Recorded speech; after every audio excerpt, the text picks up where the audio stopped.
Pushkin.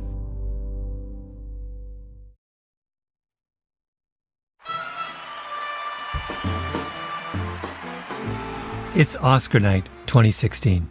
The stage of the Dolby Theater is set with what looks like 1,000 candles. Hollywood stars are lined up in the front rows, colorful dresses, careful hairstyles, and endless cameras ready to pan from the crowd to the presenters. Here comes Russell Crowe and Ryan Gosling.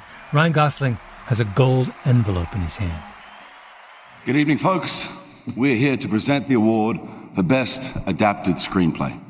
And not to get too technical, but that's the screenplay that was the best at adapting to whatever harsh conditions and obstacles were thrown in its way. No, it's a screenplay adapted from another source, such as a novel, play, short story, or a TV show. Agree to disagree, okay? Well, exactly. Because what are we interested in this series on Development Hell? The maladapted screenplay. The movie idea that does not survive the harsh conditions and obstacles thrown in its way. Anyway, back to the 2016 Oscars. The video montage for Best Adapted Screenplay lists Brooklyn, Carol, Room, The Martian, and The Big Short. Gosling opens the envelope. And the Oscar goes to Charles Randolph and Adam McKay, The Big Short.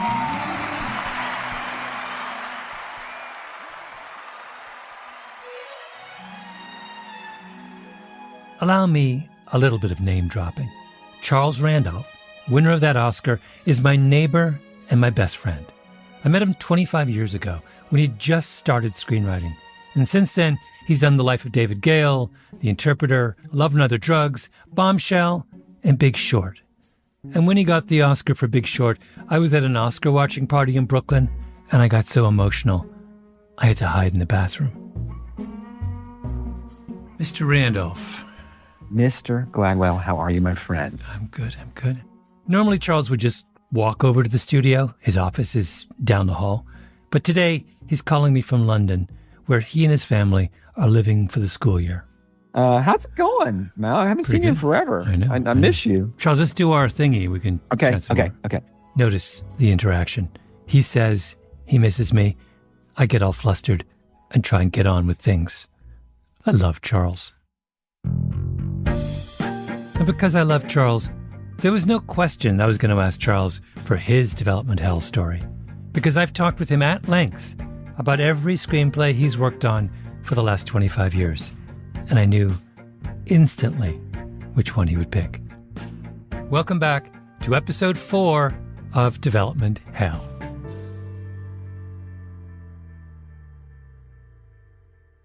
So tell me how that whole thing begins. Start at the beginning.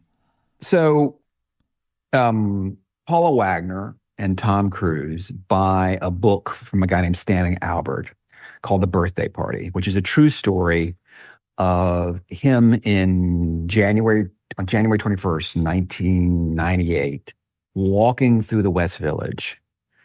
And he is approached by a young black man on his right who he realizes has a gun. And the young man leads him to a vehicle that's, I think they're on 13th Street, maybe 12th, 11th. So right off 5th Avenue. And there's another young black man waiting who opens the door, and a third young black man in the car.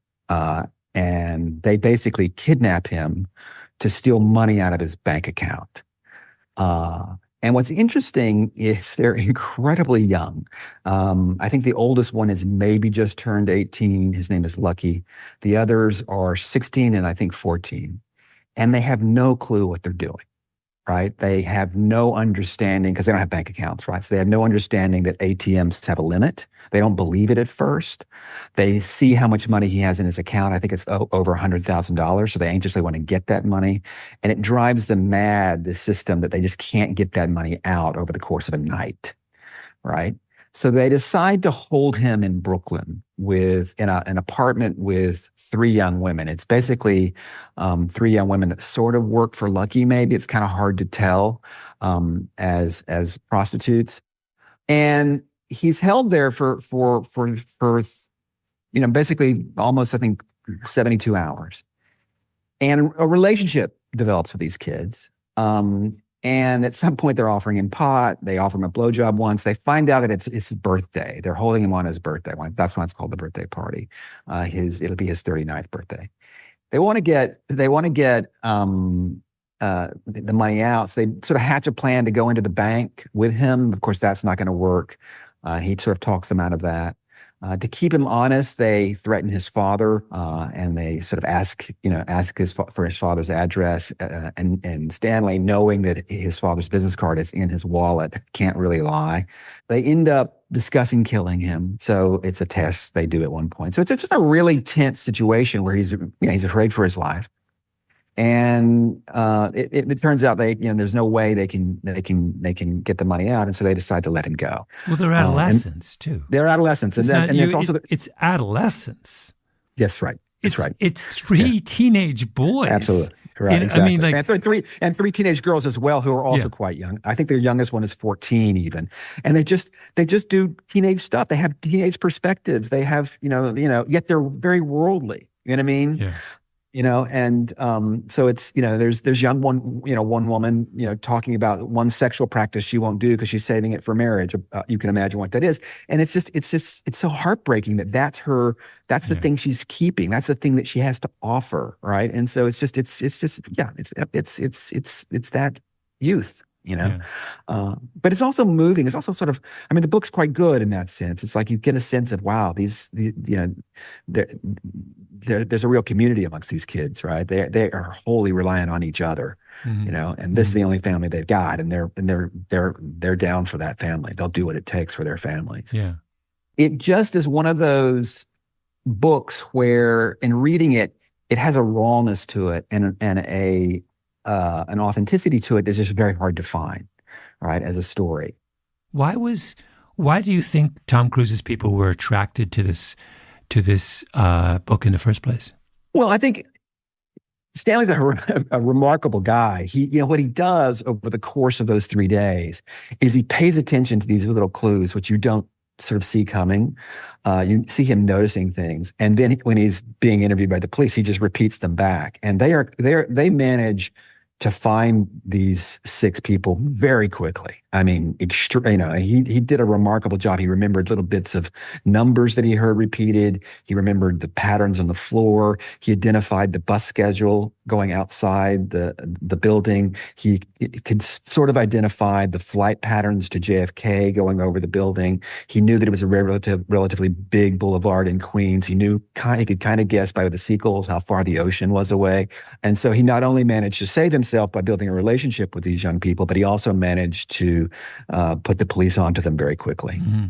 So that version, there's a slender version of the story, which is just simply Sherlock Holmes. Absolutely. And that's what I think that's, in fairness to Stan, I think that's what he thought he was getting. He thought he was going to get, Tom Cruise was going to play this guy who, heroically saves himself, and then bonds a little bit with these young people, but then, it has to put them away. And I'm presented with this thing, and it's a fantastic story, but it has the obvious problem, right? It's a story of 3 young black men holding a white guy, a lawyer, a federal attorney, as a matter of fact, hostage. And it's hard to describe. It has an ethnocentrism to it because it's rooted in the perspective of the white guy. It just feels a little untoward. It's just one of the stories that we in Hollywood can't tell. You simply cannot tell that story, right? And if the film were being made in 15 years earlier than 1998, he could have gotten away with that. But by that period, it was already too late to tell this story without fully honoring the humanity of the perpetrators. And so the thinking is, how can we take this and make it work? And what I end up doing is I turn up everyone's racism, for lack of a better phrase, right? I make Stanley a guy who thinks he's a liberal, but he's trapped by his own categories in the world. I make these kids who have very few opportunities and are trapped in their own kind of perspective of the other. So these are a group of people who, even though Stanley's being held in this apartment, blindfolded, and basically in a big room with 6 kids, 6 young people, he can't see them really, literally and metaphorically, and they can't see him, right? And then what happens is, in the script, he starts to rebel against this situation. He gets angry, and they start to work through their own prejudices against one another, and it sort of culminates in a scene where, basically he unloads on them, and he gives voice. I think a little bit of that old essay from Podhertz. Is it Norman? Can you remember? Was it Norman Podhertz? Norman Is that Podhertz. right? Your Yeah. Negro problem and mine? Exactly. My Negro problem. My 1963. Negro problem and yours. Yes, exactly. That's right. Yeah.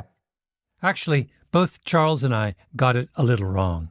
It's My Negro Problem and Ours by Norman Podhoretz, published in 1963.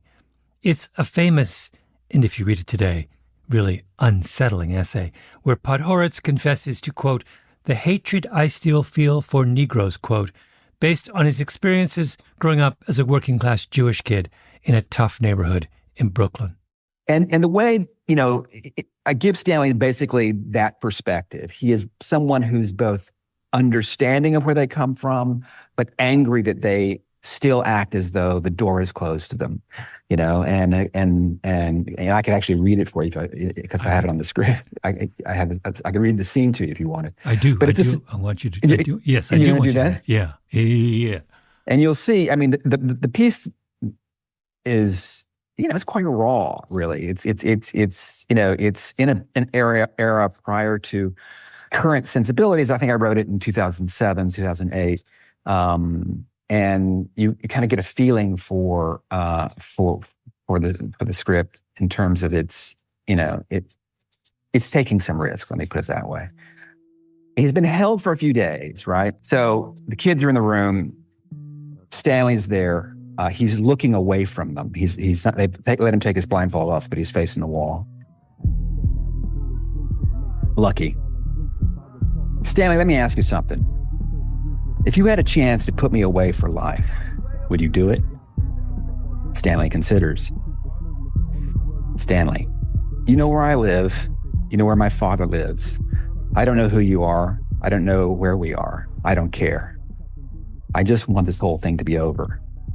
Lucky contemplates the flat sincerity of Stan's answer. Then he laughs. Everyone looks. It's a strained laugh. That's right, Lucky says. Make the Negro think he's got a chance. Open that door wide, then boom. He slaps his hands together in Stan's ear. Stan flinches. As Lucky stands and turns away from him, Stanley mutters, grow up. Pardon? I said grow up. Yeah, I heard you. Shoot me or let me go. Either way, stop pretending that you're the victim here. Stop whining. There's no anger in his voice. The door's open, Lucky, okay? Not always, not everywhere, but after 30 years of people like me, it's pretty much fucking open. If you'd stop worrying about being a Negro, maybe you could just walk through it. And if you don't blame the rest of us. White man's keeping you down. White man's put crack in the hood. White man's giving you AIDS. Please, grow the fuck up. A stunned silence. Lucky steps back over to him, looks down on the back of Stan's head with confused menace. Stanley's not done. The door's open, he says. Deal with it. You're just too proud to walk through or afraid. It's either that or you're just plain lazy. Lucky grabs Ren's Tech 9. He yanks Stan backwards by the scarf and crams the muzzle into his mouth. Stan retches. Mystic screams. Stan forces himself to keep his eyes shut. Stan, Lucky says. Grabbing Stan by the tie, gun still in his mouth, Lucky drags him to the hallway. Sin and Ren push through. Stay here, Lucky yells. Lucky forces Stan down the hall. He thinks he's taking him to the bathroom, to his execution. Instead, he pushes Stan hard against the front door. There's your door, Lucky says. He pulls Stan back, opens it wide, gets behind him. Open your fucking eyes, he says. Stan's POV on the building landing framed by the open front door. Dark and dangerous freedom. Lucky presses the gun to Stan's back. Door's open, Lucky says. Go on. Bounce. Walk through. Walk through. He's angry now. Stan doesn't move, can't move, a decisive beat. Yeah, Lucky says. Ain't that easy. Lucky slams the door. He turns to see Stan, has his eyes still closed, as always, refusing to see him. He gets right in the white man's face and whispers, "Negro." Oh, wow. Wait, so in the book... That doesn't happen. No, at all. And so this is the problem, right? The problem is, to earn the right to tell this story, you have to sort of reframe it, and you have to take its underlying racist complexity, and you have to make it the theme. You have to thematize that complexity, right? And that's what we do. When we get back, Charles talks about adaptation.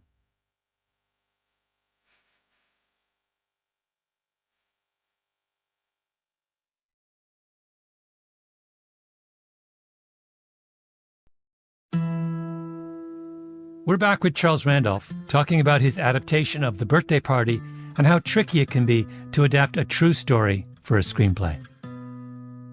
I'll give you another, not related to me, but a very good example. I ran into Robbie Robinson, who is the Michael Keaton character in Spotlight, who's the editor on the Spotlight team. So Spotlight is the movie about the Boston Globe's investigation of Catholic priests suspected of pedophilia, among other things. And in that movie, Michael Keaton plays the editor of the Boston Globe. Is that right? Am I remembering correctly? Yes. And there is a scene. So you run into the guy who was the real editor of the Boston Globe. Correct.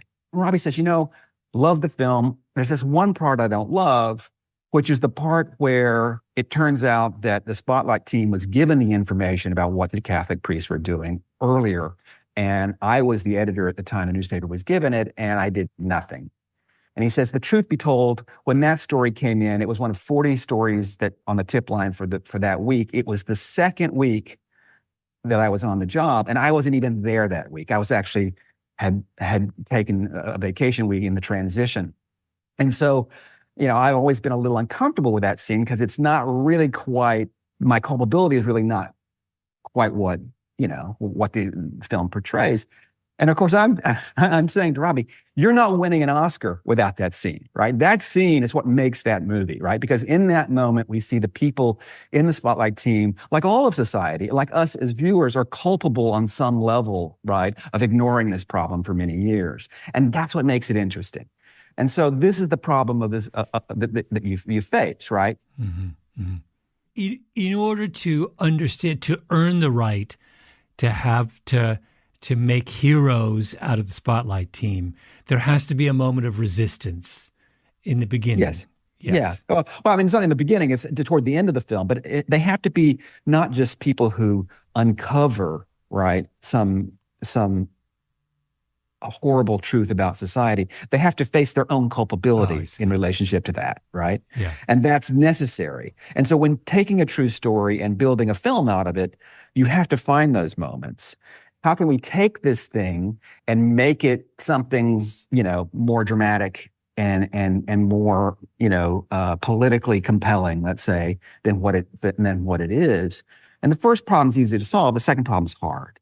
And in this case, the choice was, in my case, the choice to make Stanley Alpert different than the real Stanley Alpert in fact is, right? Because the real Stanley Alpert doesn't have those qualities. And obviously, the person who hates this version more than anyone is Stanley Alpert, right? He's always making jokes. He's always, he's always referencing things. He thinks of himself as a liberal, And it allows me to, in the section I read to you, it allows me to focus on that critique of African-American culture that at the time was something that went a little bit unspoken, but was in a lot of people's hearts, right? Like in the poet's essay, but was not never sort of portrayed, right? And of course that did not end very well. We're going to get to that in a second, but I wanted this is a really, really crucial thing, and I want to kind of spend a little more time on it. This goes to something you have often said to me about screenwriting, which is that the important conflict is not the external conflict, but the internal conflict. Right. So it is not enough, in other words, for us to have a movie about an obvious conflict between three young black men and a white guy they've just kidnapped, there must be an internal conflict within the white guy's heart and the black guy's hearts. Yeah, right. For us to for the movie to come alive. Right. So what you're saying is that you had to construct an internal conflict for Stanley. Correct. And that means I have to move away from the victim narrative, because victims inherently aren't, generally speaking, people who are facing that kind of internal conflict. They're facing, generally speaking, an exterior conflict. Mm.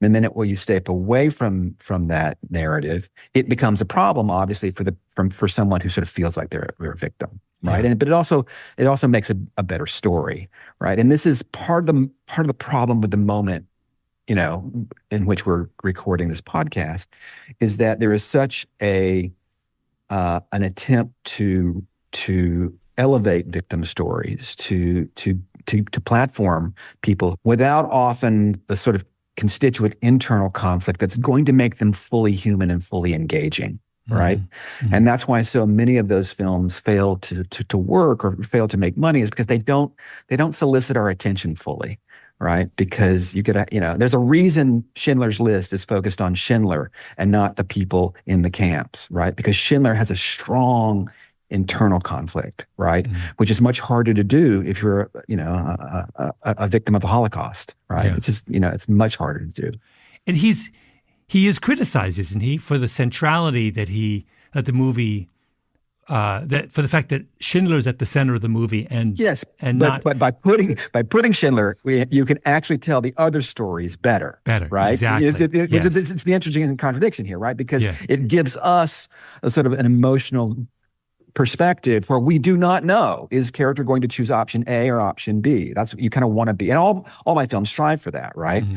So we have it here with these three kids, in the sense they're having to make the choice, how bad of gangsters do they want to be? Do they want to kill someone, right? And we watch them in the film discuss that amongst themselves, try and make an effort, and they're not up to it. They each try at some point to try and be the guy, and they just can't. These mm-hmm. kids just can't do it, right? Whereas, Stanley needed the same thing in the story. And for me, that was him basically fighting his own desire, because he's a talker and he's a man who wants to own truth. He gets up in front of court. He's a litigator, right? He's a federal attorney and speaks truth to people who do immoral things. And so he wants to be that guy. In the course of that, he starts to realize, as they express themselves and their background, as their humanity becomes more fully realized over the course of the film, he realizes that he doesn't see them as in the scene that I just read to you. Mm-hmm. So I want to go a little bit more over his conflict. He believes himself to be a liberal who can see the broader context in which disadvantaged people act. And yet when he is in this situation, he struggles to maintain that perspective. Absolutely. Yeah. No, absolutely. So that's another version of the conflict. And bookends with the fact that he has to go at the end of the film to a lineup and basically pick the young men out of the line, which was essentially, assuring that justice will be served. So he's making this choice, right? He's come to see their humanity. He knows that the system is going to be incredibly harsh on them. And it was. They all got anywhere from, I think, 15 to 20 years, and essentially sort of ruining their lives. And yet he's, he still does it, but he doesn't like it in the film. So you describe that ending. So he, in the movie version, are you now back? So does the ending go the way the ending went in real life? Yes and no. I think one thing that it does is it makes him more empathetic to their plight, right? I won't say that the film sees their backgrounds as exculpatory, but the film does suggest that they deserve greater understanding than the system will give them because of the harsh backgrounds they come from. Mm-hmm. All of them, I think, are essentially, fatherless and have problematic backgrounds. And we hear a little bit about that in the course of the film. In the real story, no. In the real story, Stan Albert, a victim of a crime, wanted to see justice served, and justice was served. And I don't think he felt particularly ambivalent about it. I don't know. I mean, in my discussions with him after he read the script, it seemed to offend him that he owed them more than more than what was given to them in terms of how he portrayed them in the book. And he may not be wrong. I'm using his story for my own purposes, right? When we get back, Charles and I talk about who gets to tell whose stories. So in the movie version, they let him go. The young men are arrested, and is the climax of the movie him picking him out of the? No, it's them being sentenced. Oh, and remember, they haven't been able to look at each other really through the course of the film. It's sort of an interesting thing. He's got a scarf which they've blindfolded him with, so it covers most of his face, and then they turn him away. They never really get a chance to look at each other, and at the end of the film, he basically in the courtroom has a chance to lock eyes with Lucky, their leader, and the first time these two people can actually see each other. But he sort of comes to a place where he can see the other finally, and that's the best we can hope for that story. Yeah, it's a beautiful metaphors are running throughout this. That two people who literally and figuratively cannot see each other. Yeah. And then by the end of the movie... occupy the same space. Yeah. Even as they occupy the same space. And by the end of the movie, even as these young men are being sent off to jail, we, the audience, have some feeling that they're seeing each other for the first time. Right. Which is necessary because, as you say, if it's simply slam bam, if it's a Law and Order episode, then it's not interesting. And you can't do it, right? I mean, there is a history of obviously, the victim in TV shows and movies, being white and the perpetrator being black, but it's something that we've been uncomfortable with for a long time now, right? And certainly the idea of three black men preying on a white guy has always been, I mean, not always, but has been complicated in recent years. In the last 20, 30 years, it's been a complicated idea, right? And really, it's why this thing was sort of in development hell, because nobody ever got comfortable with it. So you finish the script, and tell me what happens next. Who do you take it to first? It goes immediately to a few directors. In fact, one director that first weekend calls me on a Sunday night, which never happens, based on the weekend read, incredibly excited about it and saying, I'm all in. I love this. This is fantastic. Come Monday, he goes in the office. He has two interns who are graduate students from NYU who are both black, who say, no, you can't do this. This is not going to work, and he backs out immediately. So he backs out 24 hours later. But there were a lot of directors who came on board. Unfortunately, there were no black directors available. I think a couple were approached. It was 2008, so there weren't quite as many as we have now, obviously, but no one was around. I think what we tried to do is we tried to tone it down. We tried to sort of tone down, I remember sort of sitting in the office with Paul going through and counting all the N-words and seeing how many we could take out just to sort of make it a little bit more palatable to people, because it's raw. It's very raw. Then what happens? Well, what happens is a couple directors go away, and nobody really works until the great Milos Forman. Milos Forman, famous for directing One Flew Over the Cuckoo's Nest in 1975. In 2007, he's well into his 70s. And Milos has a remarkable ability to do dramedy and comedy and drama at the same time. And Milos says to me when I first start unpacking the history of the project, he says, stop. It doesn't matter.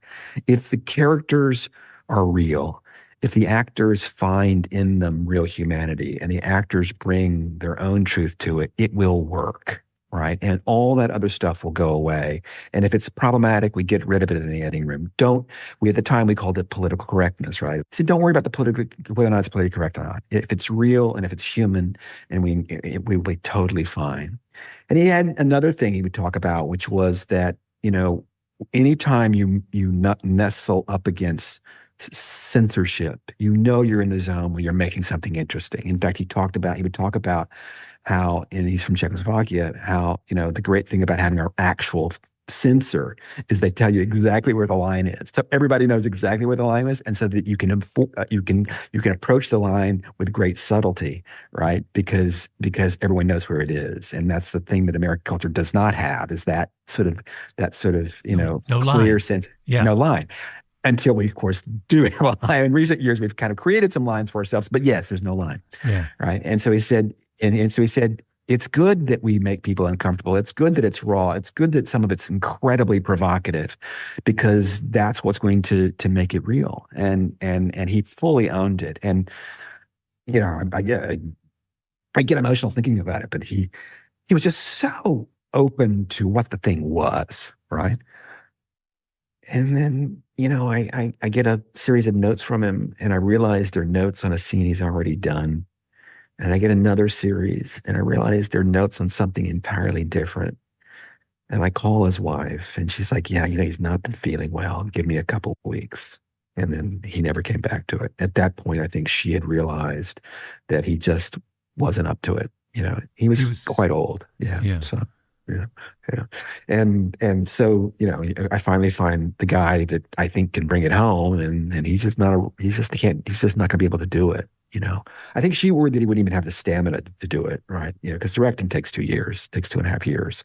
So if you see problems at the beginning, you got to remember, where's this person going to be in 2 years? When does he die? How shortly? He dies about 3 years later. And Yeah. I do not know what shape he was in the end. He may have been fully cognizant all the way to the end, but he died a bit later.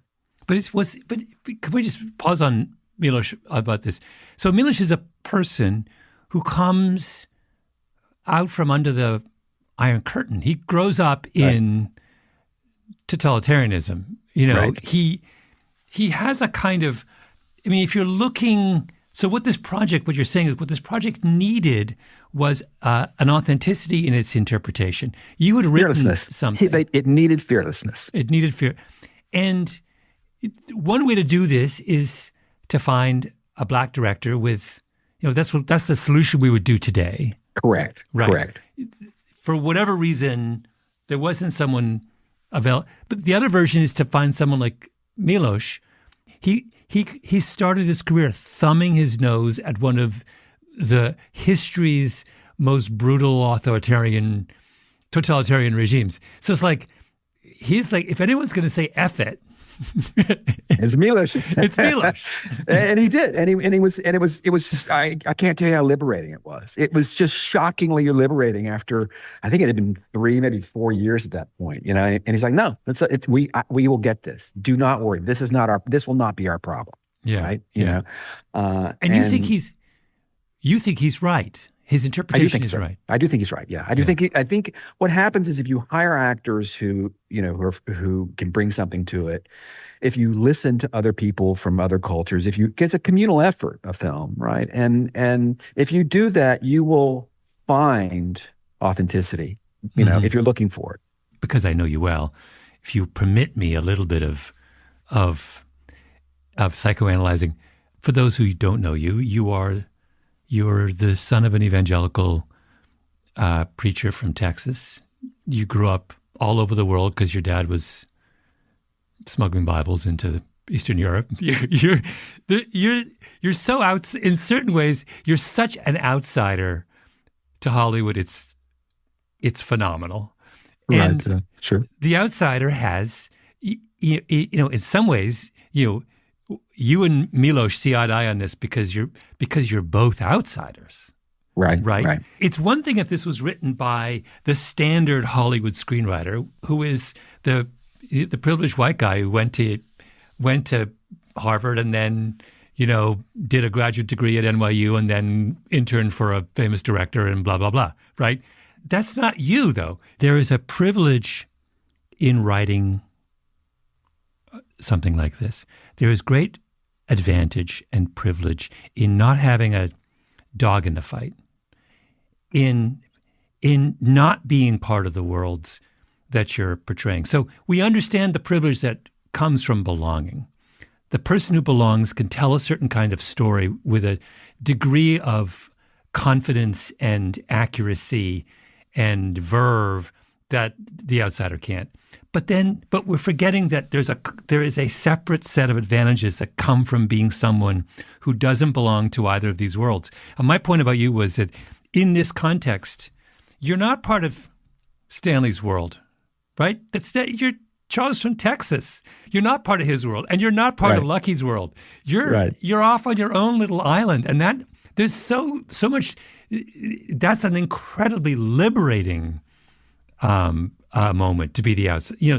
So I feel like we're overprivileging the set of advantages that comes from belonging, and we have underestimated the set of storytelling advantages that come from being the fly on the wall who's just like, you don't know anything to Stanley.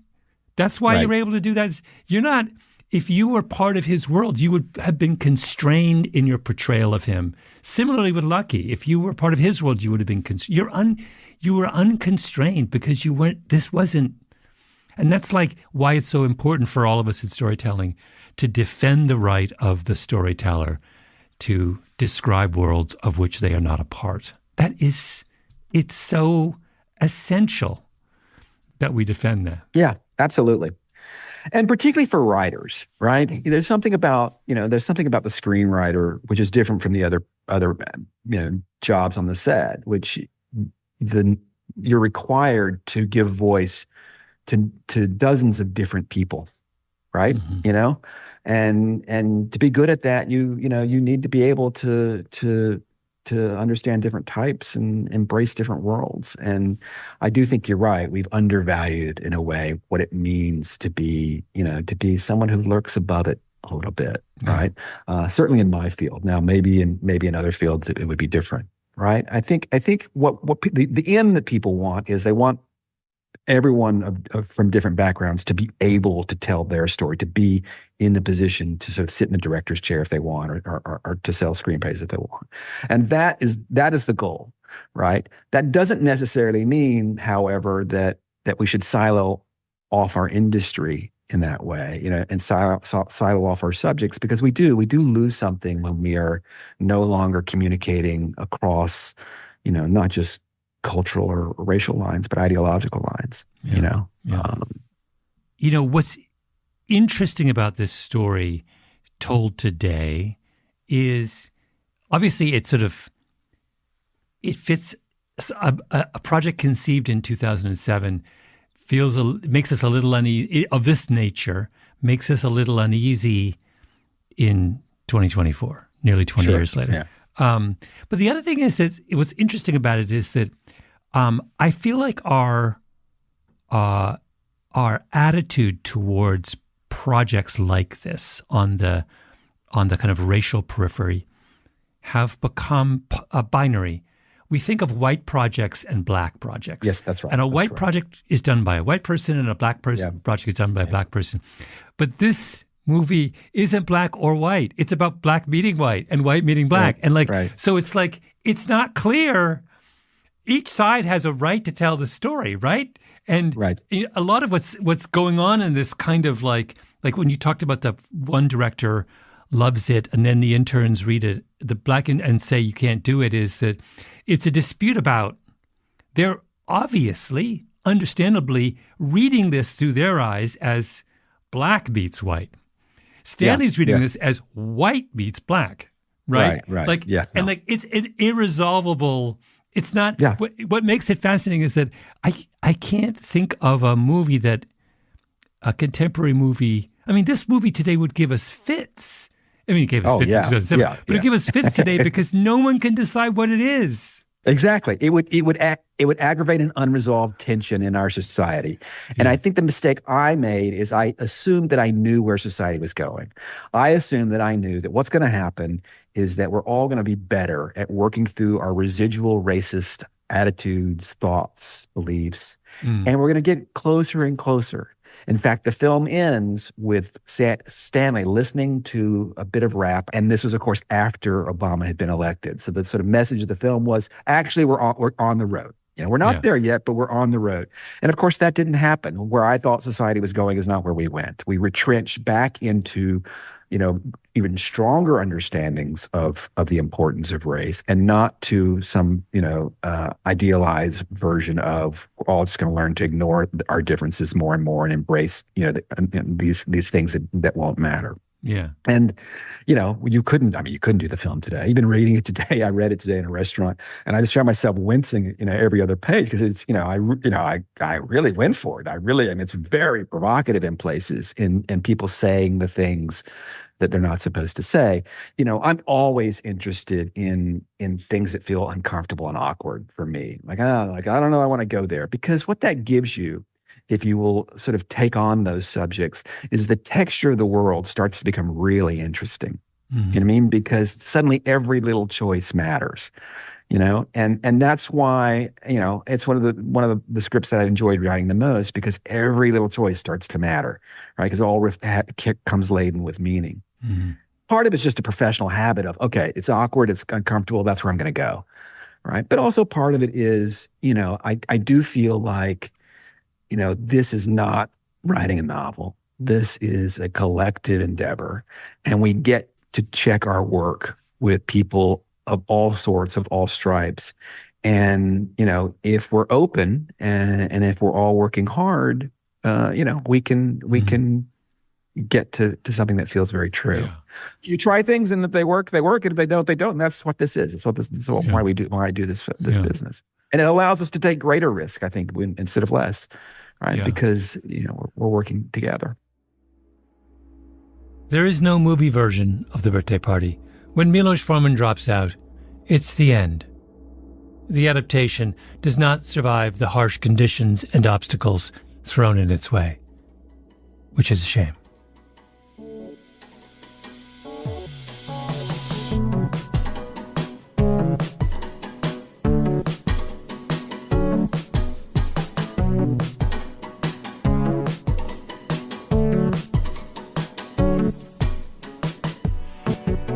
This episode was produced by Nina Bird Lawrence with Tali Emlin and Ben Nadaf Haffrey. Editing by Sarah Nix. Original scoring by Luis Guerra. Engineering by Echo Mountain. Our executive producer is Jacob Smith. I'm Malcolm Gladwell.